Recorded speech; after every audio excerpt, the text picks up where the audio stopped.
Сәлеметсіздер ме, құрметті көрермендер. Мен бүгін сіздерге осындай жаздық әдемі гүлді сумканың қалай тігілуіменен таныстырып өтпекшімін. Мен осы алдындағы өткен сабағымда осындай мына түймедақ гүлінің қалай тігілуінен азын-аулақ мағлұмат беріп өткем. Осы жолы мен осы жаз мезгіліне арнап осындай сумканы тікпекші болып отырмын. Ол үшін мен 15 сантиметрлік матаменен мынандай төрт бұрыштардан 8-ді гүлді осылай қылып тігіп алдым. Сосын мына жақ шеттеріне мынау биіктігі 10 сантиметр. Сумкамыздың енді жан жағы 30 сантиметрлік болып тұр. 15-15-тен.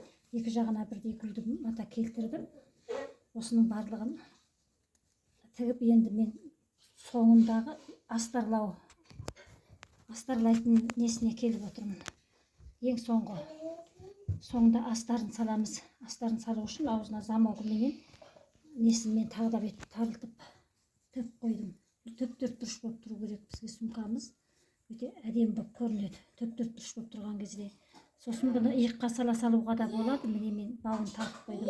Осындай баудан ызып, даяр бауларды өткізіп салуға да болады. Мынандай арнаулы осындай өткізіп алатын.